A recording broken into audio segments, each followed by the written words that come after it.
Não é assim, queridos? Diante do Senhor, somos todos jovens. Somos todos inexperientes.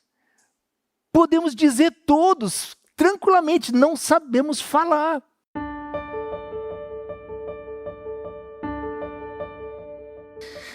Eu creio que nós precisamos começar a mensagem de hoje aclarando que não estamos voltando à série do livro de Jeremias, tá bom? Aquela série terminou no ano passado, 40 mensagens, 4 anos, ao longo de 4 anos. Nós estamos em outra série que nós chamamos Em Diálogo com Deus, em que estamos examinando vários momentos das Escrituras, onde vemos um diálogo entre Deus, o Criador de todas as coisas, e nós, pessoas, seres humanos, criados e amados por Deus, e com quem, de maneira surpreendente, Deus resolve dialogar. E aí a gente vai examinando nas Escrituras todos esses momentos em que aparece diálogo entre alguém e Deus. E claro que numa série assim, não seria possível deixar aí, né, de visitar, né, impossível deixar de visitar os textos proféticos das Escrituras. E aí, em algum momento, nós teríamos que observar e refletir sobre esses personagens do Antigo Testamento chamados de profetas, que recebiam o chamado do Senhor, que recebiam palavra do Senhor, e muitas vezes respondiam a Deus.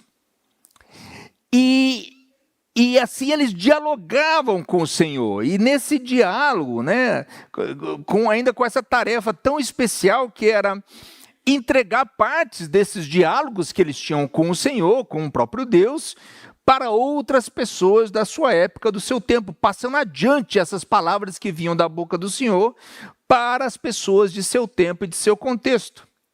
E sabemos que um desses profetas foi Jeremias. Assim, que me pareceu bem interessante a ideia de que nós vejamos de novo como foi o chamado desse profeta, essa primeira conversa, esse primeiro diálogo entre Jeremias e o Senhor, para refletir juntos e buscar aprender algo sobre o que aconteceu ali naquele diálogo. Aí nós vamos inverter um pouco a ordem do diálogo e nós vamos começar com o que Jeremias diz em sua resposta ao Senhor. E Jeremias diz assim: sou jovem demais. Sou jovem demais. Jeremias começa com uma afirmação em que ele reconhece a sua juventude. E ele, de fato, era muito jovem, e tanto o rei na época, Josias, como ele é chamado para começar o seu exercício profético, possivelmente antes dos 20 anos de idade. Então, Jeremias, muito jovem, e ele apresenta essa sua juventude, sua inexperiência, como a razão pela qual ele supostamente não poderia realizar aquilo para o qual o Senhor lhe havia chamado. Aí ele diz assim: ó, soberano Senhor, não sou capaz de falar em teu nome, sou jovem demais para isso. Vejam que ele reconhece quem é Deus, como Deus é grande, ó soberano Senhor. Ele admite sua limitação, não sou capaz de falar em teu nome, ou ele acredita que não é capaz de falar no nome de Deus, e diz o que ele veria como a causa dessa sua limitação: sou jovem demais para isso. Aliás, tem algo mais assim, bem interessante nessas palavras de Jeremias, que é como elas começam. Na NVT, que é a que a gente está usando nessa pregação, aparece assim como uma interjeição. Ó, Jeremias começa assim: ó soberano Senhor. A NVI tenta traduzir assim: soberano Senhor. Eu falei assim: o que é isso, né? E é interessante que, quando você vai ver o que aparece lá, na verdade, são 2 sílabas que não significam nada em especial. Que elas, quando aparecem no texto, elas aparecem lá como ahá. As sílabas, o que é isso? Não tem significado essas 2 sílabas que aparecem. E veja que curioso, teve um cara chamado Jerônimo, foi um monge cristão, século IV, um estudioso e tradutor nascido na região da Dalmácia, que é hoje o que a gente conhece como Croácia, Bósnia, tudo mais. Esse Jerônimo, foi quem traduziu a Bíblia para o latim. Estamos falando do século IV, tá bom? Então, imagine quanto tempo. Ele traduziu para a língua que era mais usada no Império Romano, latim. E aí ele traduziu o Antigo Testamento diretamente do hebraico para o latim, que era uma novidade naquela época. E aí esse texto ficou conhecido como a Vulgata. E olha só que interessante, na verdade esse texto foi o texto mais usado pela igreja cristã ao longo de pelo menos 1000 anos. O tal de Jerônimo mandou bem, né? O Jerônimo, e por que eu estou mencionando ele aqui, né? É muito interessante porque parece que o Jerônimo ficou intrigado com essas primeiras palavras de Jeremias para Deus e com essas 2 sílabas que o Jeremias pronunciou, né, na sua resposta, e resolveu adicionar uma 3ª sílaba, você vai na Vulgata, tá lá assim, né, soberano Senhor.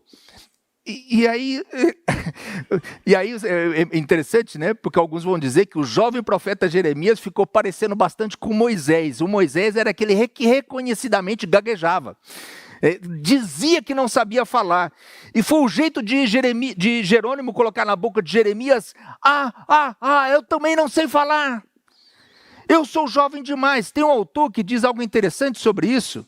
Ele diz o seguinte: este profeta que proclamará palavras poderosas que constroem e destroem, começa com uma espécie de gemido, um suspiro, e continua repetindo a exclamação várias vezes, assim como Ezequiel. É como se a marca registrada desses 2 grandes oradores fosse a dificuldade em encontrar palavras. Os profetas gaguejam. Amém, né? Que bênção. Porque quando a gente vê isso, e a minha reação quando eu vi isso, eu falei assim, maravilha, é isso mesmo.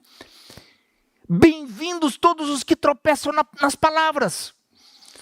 Venham todos os que se sentem jovens demais. Bem-vindo aqueles que pensam que não sabem falar. Estamos em boa companhia. Estamos na companhia de Jeremias, de Moisés, de Ezequiel, e apenas essa perspectiva já deveria nos ajudar bastante.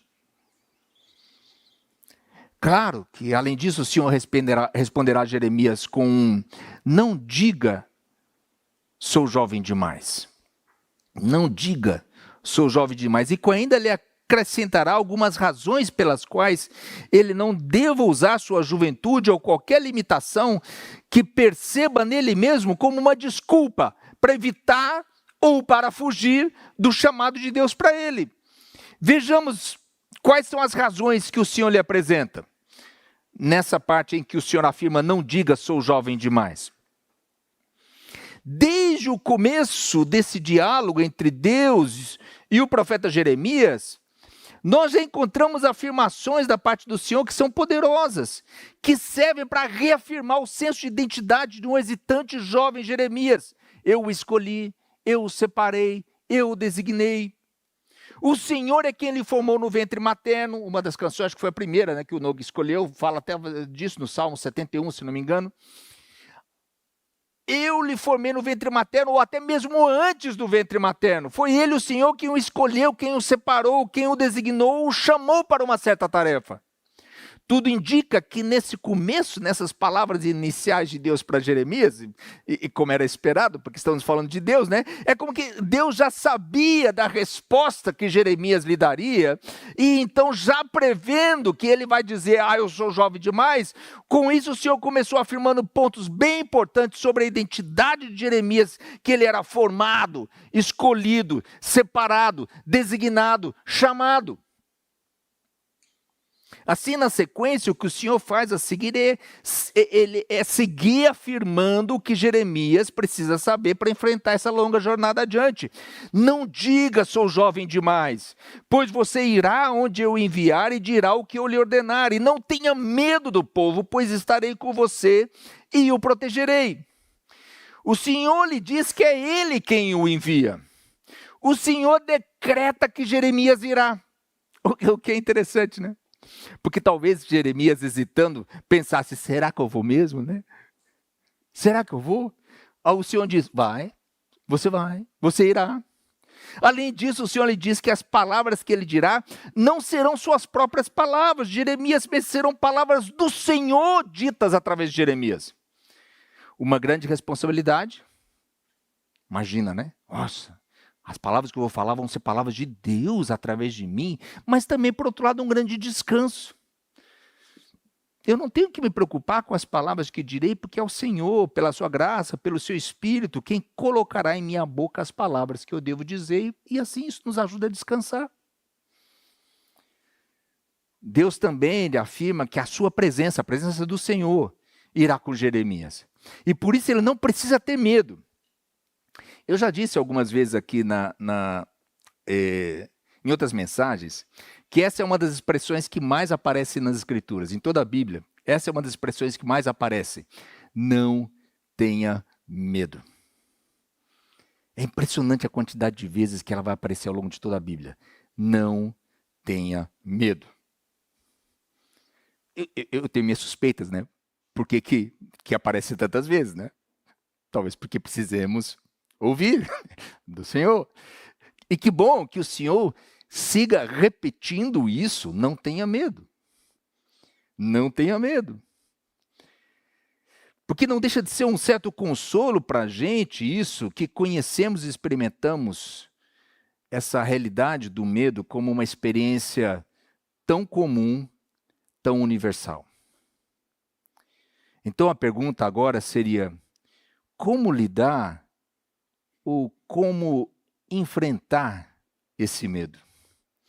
Aí o Senhor diz que é a própria presença do Senhor. O Senhor é quem estará com ele para protegê-lo. E aí aqui precisamos pausar por um momento e fazer duas perguntas. Por que Jeremias tem medo?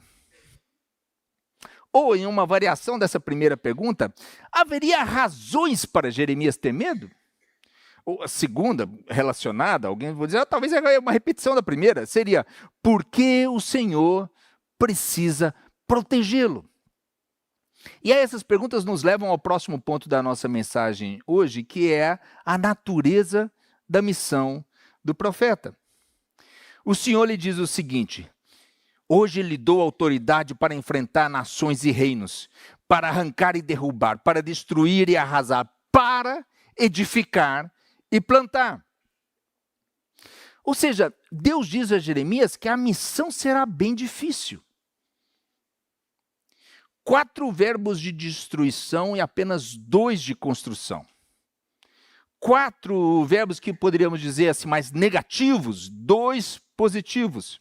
Claro que sempre, né, alguém pode dizer, mas os 2 verbos positivos estão ao final, né? Então, de alguma maneira, o relato, a missão termina com uma nota de esperança. E eu concordo, é bom que os 2 positivos estão ao final. É verdade, mas para chegar lá, o profeta terá que passar por essas outras 4 ações bem difíceis, arrancar, despedaçar, arruinar e destruir. Mas o profeta deveria exercer seu ministério com poder e autoridade diante do poder e autoridade das nações e dos reinos. E vemos ao longo de toda a história do profeta Jeremias como isso foi bem difícil.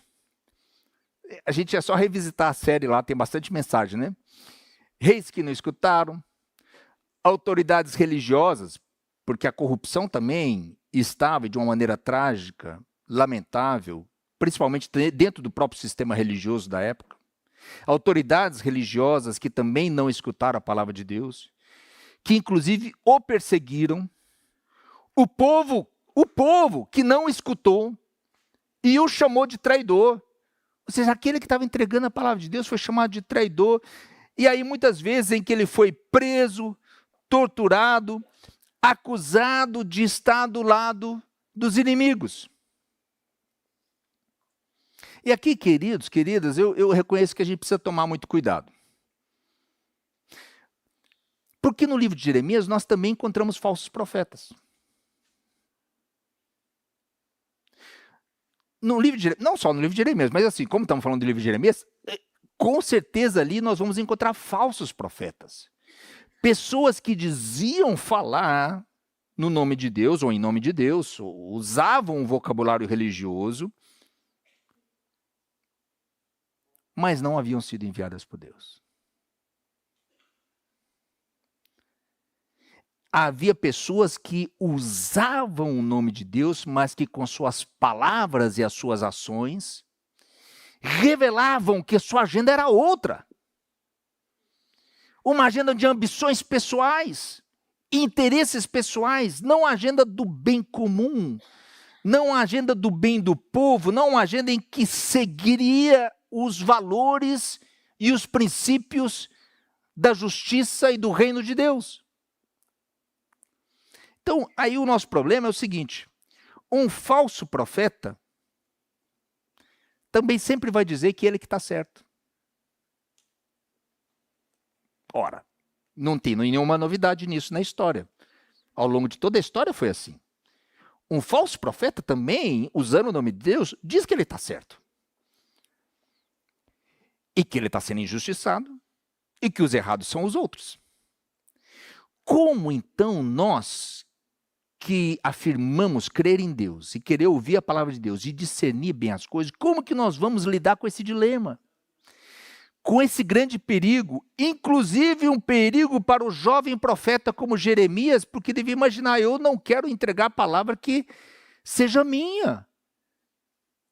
Eu quero entregar a palavra que é de Deus, porque senão eu vou ser mais um nesse clube de dizendo palavras que são minhas, mas botando o nome de Deus no meio. O primeiro que nós podemos dizer a esse respeito tem a ver com uma das primeiras palavras que Deus trará para Jeremias, dizendo para o povo na época. Logo no capítulo 2, quando Deus fala através de Jeremias assim: sua maldade trará seu próprio castigo. Sua maldade trará seu próprio castigo. Isso quer dizer que eles eram responsáveis. As pessoas, o povo, as autoridades religiosas, as autoridades políticas da época, todas eram responsáveis pelo juízo, pelo castigo que estava vindo sobre eles. Porque se afastaram de Deus, porque abandonaram a Deus. Uma expressão repetida por Jeremias, né? Se não escutar a Deus é repetida várias vezes ao longo de todo o livro. E isso se evidenciava não só através dos outros ídolos que eles começaram a buscar, a adorar. E eles certamente fizeram isso. A gente vai se recordar que muitas vezes Jeremias disse que eles substituíram o Deus verdadeiro por ídolos inúteis. Foram atrás de ídolos inúteis. Inclusive, recordamos que uma das expressões que Jeremias vai usar como alerta muito forte é: e vocês mesmos se fizeram inúteis, porque foram atrás de ídolos inúteis. Palavra dura, né? Mas não foi só na idolatria, na infidelidade religiosa, na infidelidade da devoção, substituindo a Deus por outra coisa no lugar de Deus. Infelizmente não foi só isso.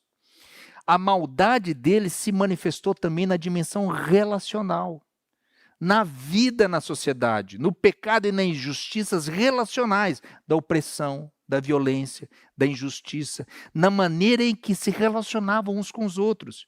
Por isso é muito comum nos profetas do Antigo Testamento essas palavras de denúncia contra esses pecados relacionais no meio da sociedade.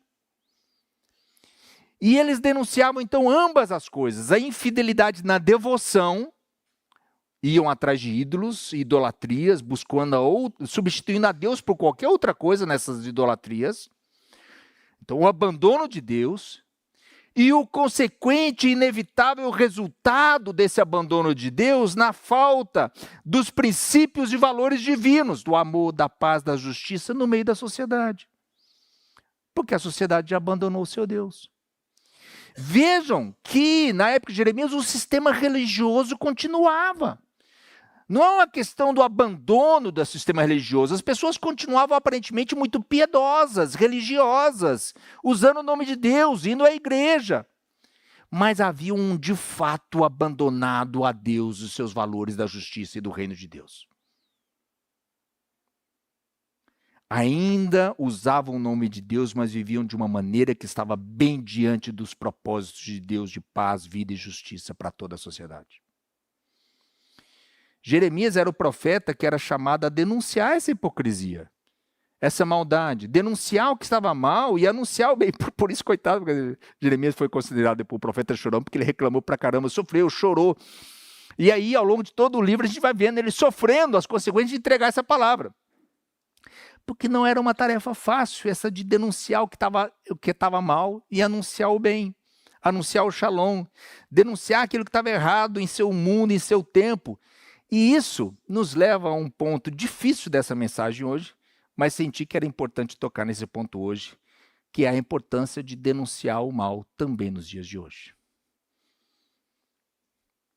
Como é isso, queridos, de ser profeta nos dias de hoje? Logo depois do chamado de Jeremias, Deus diz para ele assim: o que você vê? O que você vê, Jeremias? Logo depois do chamado, a primeira palavra de Deus para Jeremias é isso: o que você vê? E depois repetindo a pergunta.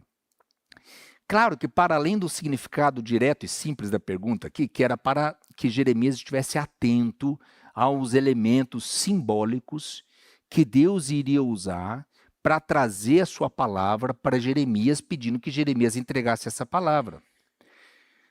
E era algo comum, implícito, não só para Jeremias, mas para todos os profetas das Escrituras.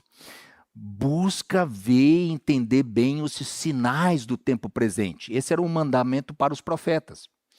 Uma tarefa importante para os profetas, ver e entender bem os sinais do tempo presente. Ver o que estava acontecendo e conseguir denunciar aquilo que estava mal.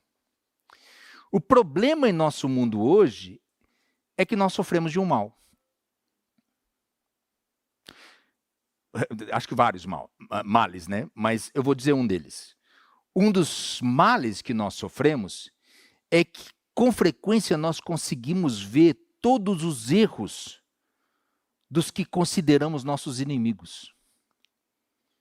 Conseguimos ver os erros daqueles que são considerados por nós adversários, porque com frequência estão numa posição diferente daquela que é a minha preferência, em muitas áreas da vida. Mas parece que não somos capazes de ver o mal causado por alguém ou algum grupo pelo qual nutrimos por alguma razão alguma simpatia. E a gente não consegue ver mal nenhum deles. Só vejo mal naqueles que estão no espectro oposto das minhas preferências. E isso nos provoca uma profunda cegueira. Quando a gente deixa de estar atento para o mal, o erro, a injustiça, que começa no meu coração. Naquele grupo que eu admiro. Ou por talvez suas boas razões, você se identifica. E aí eu fiquei pensando e orando, né? Falei assim, gente, mas eu estou falando de denunciar o mal hoje. O que eu vou, né? O que eu vou falar? Porque qualquer exemplo que eu vou falar aqui, né, o pessoal já vai falar, você está se juntando a tal grupo, você está se juntando a tal grupo, você está apoiando tal projeto, você está apoiando aquele outro projeto. E quando a gente sabe que na igreja não é o lugar para isso. A igreja é o lugar em que nós devemos ter pessoas, devemos ter pessoas que pensam, inclusive politicamente diferente, porque não é isso que nos une. Não é essa chave que nos une. Que tragédia vai ser um dia em que uma igreja, todo mundo vota igual, que tragédia! Cooptados por qualquer sistema e levados para longe do reino de Deus. Então, como eu fiquei pensando assim, é perigoso, né? Ou é perigoso, ou eu vou reconhecer, viu, Zé? Aqui talvez é mais assim, eu vou reconhecer a minha confissão, a minha covardia. Eu falei assim, eu não vou falar de exemplos do Brasil. Não vou falar de exemplos do Brasil, porque eu não sou Jeremias. Não sinto vocação para Jeremias, para me pegar e jogar no poço. Foi difícil para Jeremias jogar ele no poço, lembra? Ele ficou lá preso na lama lá, precisou lá o Ebed-Meleque lá, como que é, o etíope, para vir lá e resgatar ele do poço. Eu não tô sentindo essa vocação. Eu sou jovem demais. Mas quando eu estava orando e meditando a respeito dessa mensagem, há algumas notícias, que até acho que foi a Carla, né, mencionou na hora da oração, né, Carla? As notícias que nós vemos e que afligem o nosso coração. E eu vou trazer algumas delas aqui. E algumas delas do mundo hoje, de situações tanto mais à esquerda, ou à direita, ou ao centro, que não é esse o ponto aqui, mas é a capacidade de saber discernir e ver o mal. Sabemos que a tragédia na Rússia e na Ucrânia continua, né? E aí, vocês não se perguntam por que quando as autoridades do mundo se reúnem para discutir o que está acontecendo e tentar levar um acordo de paz lá, parece, pelas notícias que chegam até nós, que se dá grande destaque a uma questão territorial, a troca de terras. O que já é uma loucura, né? Porque você fica pensando, mas um país invadiu o outro, então vai trocar que terra? Terra que ele já invadiu com a terra que ele ainda não invadiu? Como que é isso? Mas não se fala muito na mídia sobre a enorme tragédia das crianças ucranianas que foram sequestradas desde o início desse conflito.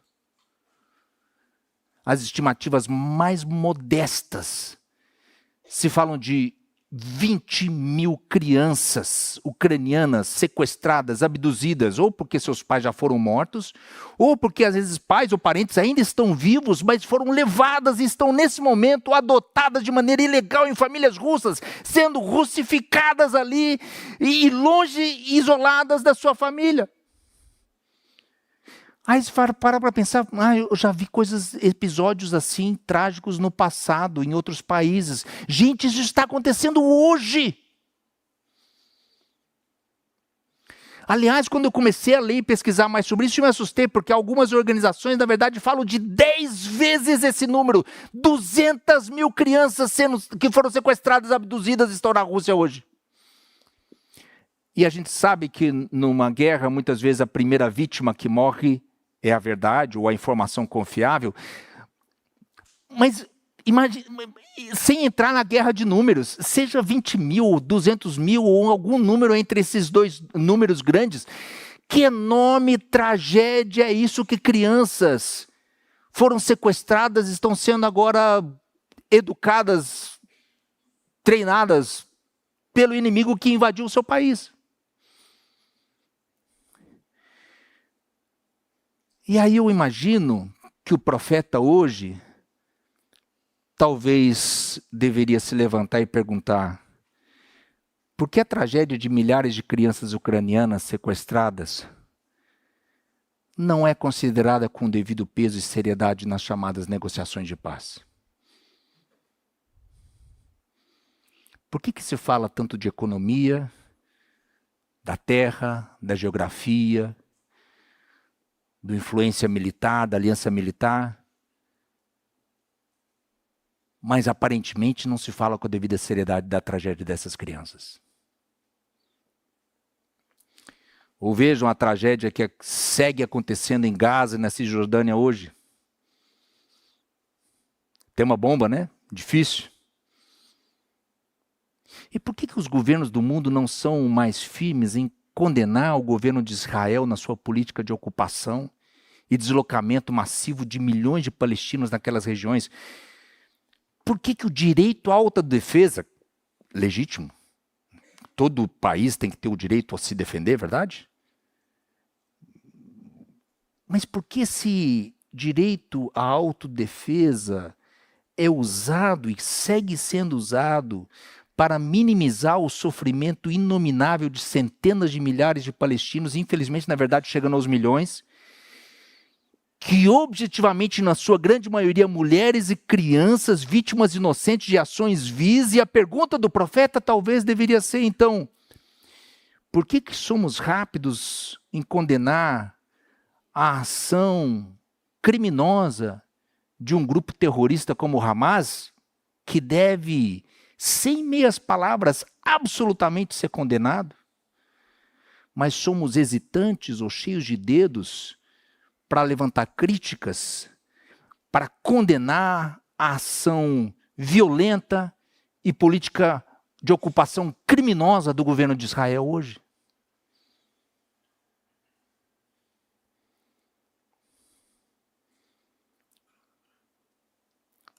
Vamos para mais perto. Estou me arriscando hoje, né?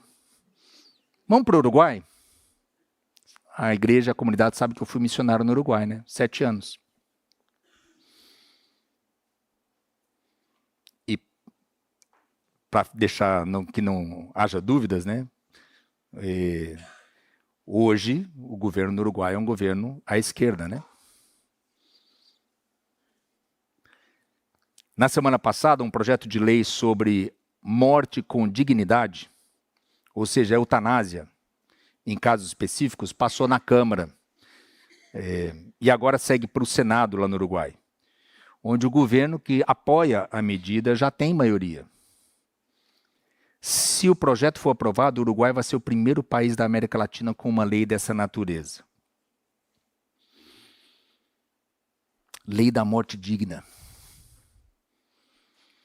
E a gente fica para pensar que, por mais que haja o debate que possa e deva ser feito sobre dar direito às pessoas para morrerem com dignidade, talvez o profeta hoje deveria levantar e falar assim, não há riscos com um projeto e uma lei dessa natureza. No Canadá, onde uma lei parecida, assistência médica para morrer, MAID, já existe desde 2016. Já tivemos mais de 60 mil pessoas, prestem atenção, mais de 60 mil pessoas no Canadá morreram dessa maneira desde que passou a lei, e os números têm aumentado rapidamente a cada ano, o que está fazendo com que a sociedade levante algum alerta. O que está acontecendo aqui? Como lidar com o tema das pessoas vulneráveis, pessoas idosas, isoladas, com doenças crônicas, que talvez optem pelo tal caminho da morte digna ou morte assistida, porque elas se sentem um peso para suas famílias. Talvez por questões emocionais ou questões financeiras. Numa pesquisa para a expansão desse sistema da morte assistida, lá no Canadá, uma informação levantou um alerta importante, que foi de que mais de 1/3 dos entrevistados afirmou que sua decisão foi em parte influenciada pela sensação de que era um fardo para a família, amigos ou cuidadores.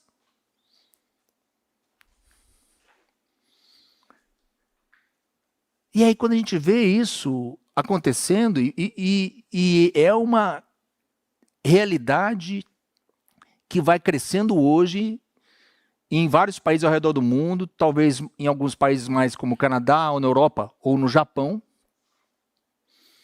E talvez o nosso profeta de hoje talvez sugeria para dizer algo assim: não seria nosso dever proteger a vida do mais vulnerável, em tratamentos paliativos dignos, fortalecendo aspectos de saúde mental e de uma sólida rede de cuidados para aqueles em necessidade?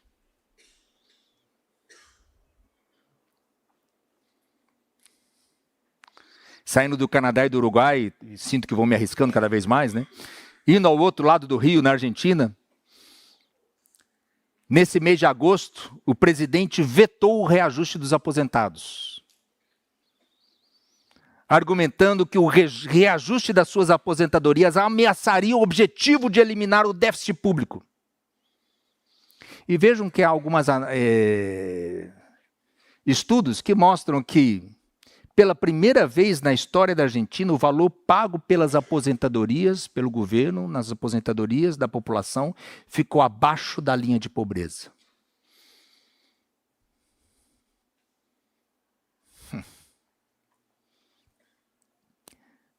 De novo, né? Em um debate que pode ser interessante sobre a responsabilidade do Estado com as pessoas mais vulnerabilizadas de uma nação. Talvez o nosso profeta de hoje aqui, ele volte a aparecer com uma pergunta. Ainda que o argumento de que o Estado não possa gastar mais do que arrecada pareça legítimo, bom senso, lógica simples de uma casa, não seria injusto que pessoas vulnerabilizadas sejam as que paguem essa conta?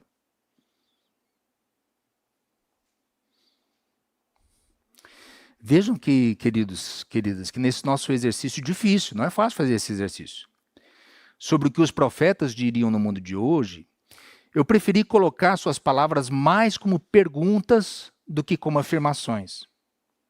Justamente porque talvez o papel do profeta hoje seja o de levantar dúvidas, questões, exercer um certo ceticismo sobre as certezas ou as omissões do nosso tempo. Às vezes, se for mais o meu jeito, né, a Ruth vai dizer que o meu jeito é às vezes com muito sarcasmo e ironia, mas veja bem, né? Ela me ama mesmo assim, valeu, amor.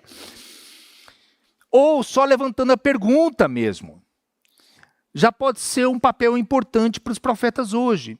E eu digo que as perguntas são mais importantes do que as certezas ao me lembrar de algo que foi um vídeo que um irmão da igreja me enviou nessa semana.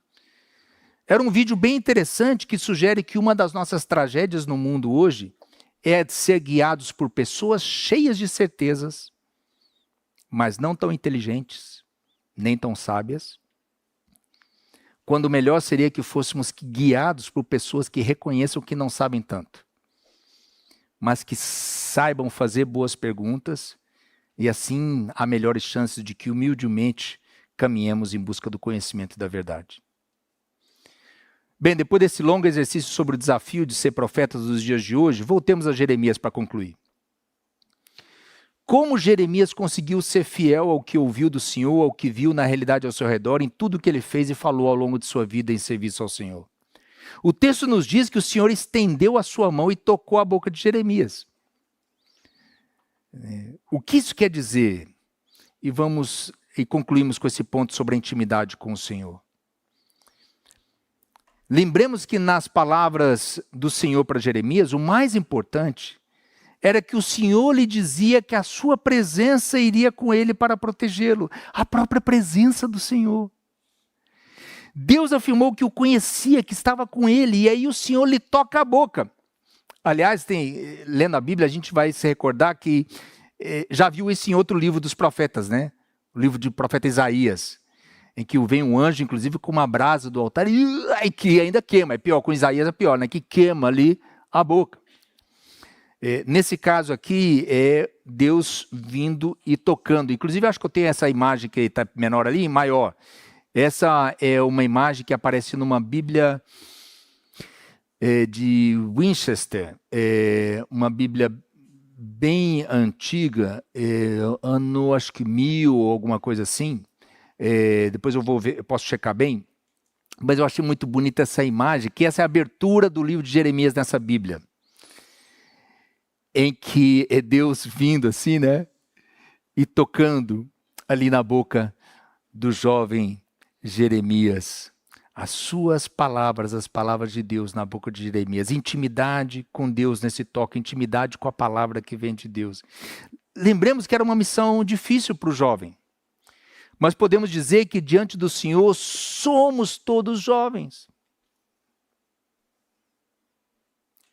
Não é assim, queridos? Diante do Senhor, somos todos jovens.